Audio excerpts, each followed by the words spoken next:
एक बार की बात है, राजा अकबर व बीरबल दरबार में बैठे कुछ अहम मामलों पर चर्चा कर रहे थे।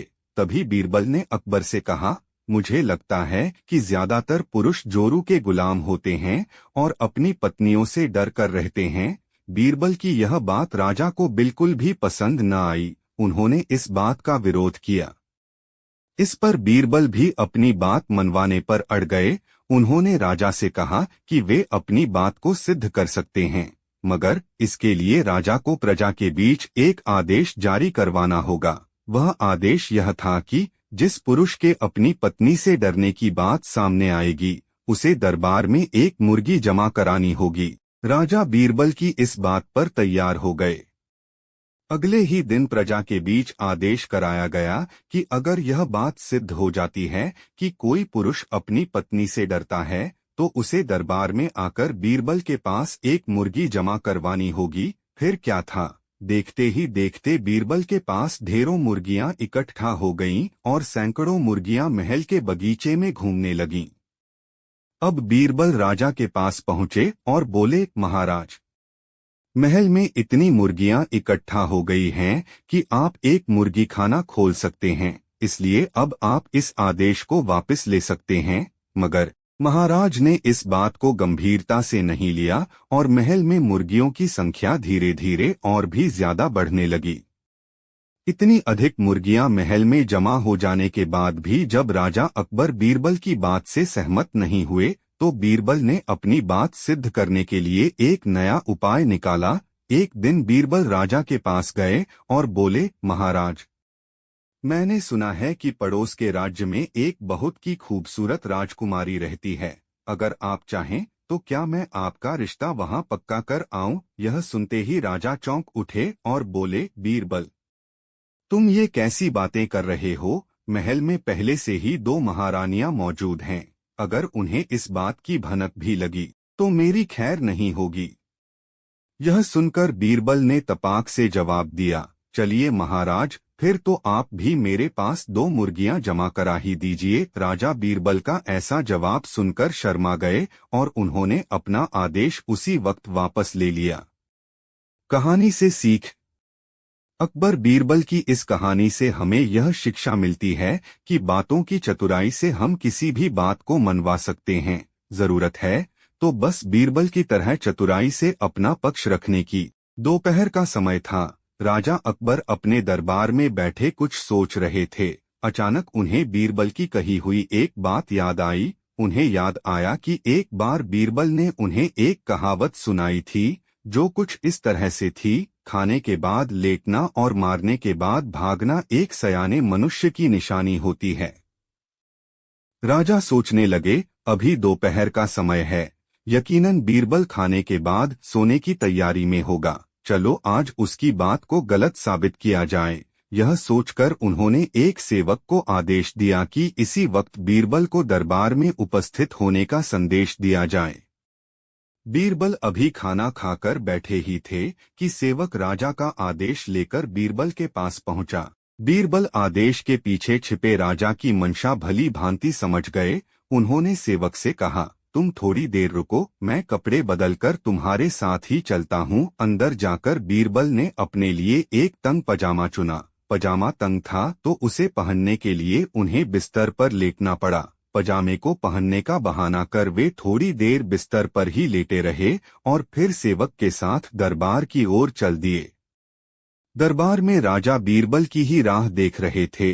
उनके वहां पहुंचते ही राजा ने पूछा, क्यों बीरबल, आज खाने के बाद लेटे थे या नहीं? बीरबल ने जवाब दिया, जी महाराज, जरूर लेटा था। यह सुनकर राजा को बहुत गुस्सा आया। उन्होंने बीरबल से पूछा, इसका मतलब यह है कि तुमने मेरे आदेश का असम्मान किया। तुम उसी समय मेरे सामने क्यों उपस्थित नहीं हुए? इसके लिए मैं तुम्हें सजा देता हूँ। बीरबल ने तुरंत जवाब दिया, महाराज, ये सच है कि मैं थोड़ी देर लेटा था, लेकिन मैंने आपके आदेश की अवहेलना नहीं की है। आपको मुझ पर यकीन न हो तो आप सेवक से इस बारे में पूछ सकते हैं। हाँ, ये अलग बात है कि मुझे इस तंग पजामे को पहनने के लिए बिस्तर पर लेटना पड़ा था। बीरबल की इस बात को सुनकर अकबर हंसे बिना रह न सके और उन्होंने बीरबल को दरबार से जाने दिया। कहानी से सीख। इस कहानी से हमें यह सीखने को मिलता है कि परिस्थिति को भांपते हुए हमारे द्वारा उठाया गया एक कदम हमें अनेक मुसीबतों से बचा सकता है।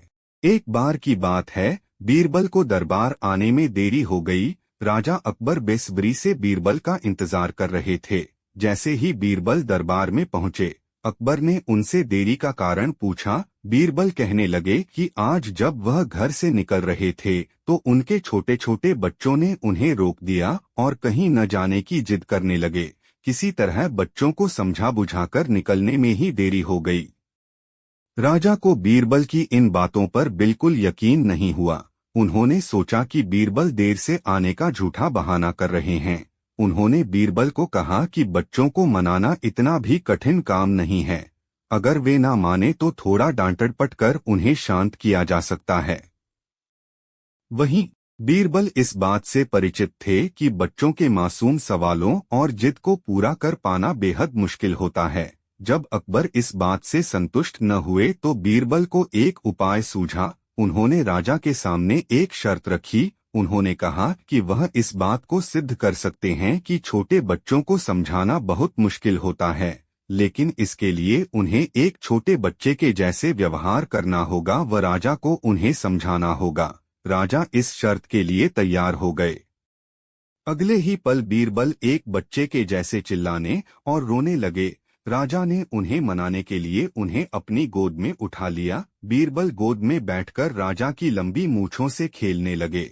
कभी वे बच्चों की तरह मुंह बिगाड़ते तो कभी मूंछों को खींचने लगते। अभी तक राजा को कोई आपत्ति नहीं हो रही थी।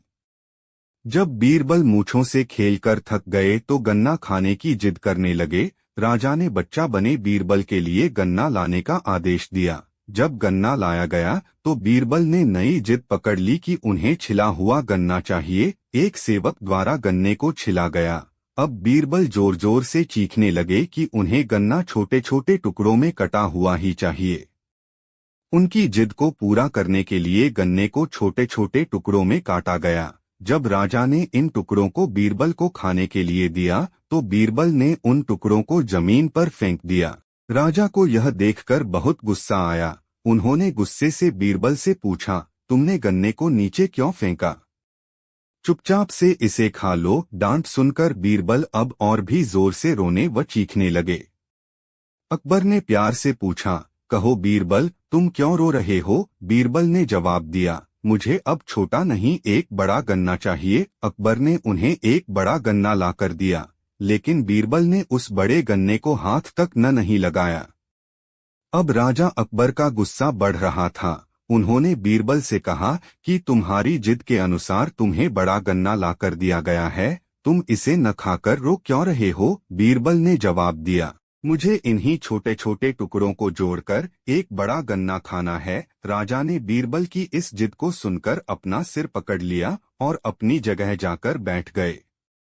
उन्हें परेशान देखकर बीरबल ने बच्चा बनने का नाटक खत्म किया और राजा के समक्ष गए। उन्होंने राजा से पूछा, क्या अब आप इस बात से सहमत हैं कि बच्चों को समझाना यकीनन एक मुश्किल काम है? राजा ने हाँ में सिर हिलाया और बीरबल को देख मुस्कुराने लगे। कहानी से सीख। इस कहानी से हमें यह जानने को मिलता है कि बच्चे बहुत मासूम होते हैं। अक्सर हम उनके नादान सवालों का जवाब नहीं दे पाते हैं, लेकिन फिर भी उन्हें प्यार से समझाकर व अनेक उदाहरण देकर उनकी जिद व जिज्ञासा को शांत किया जा सकता है।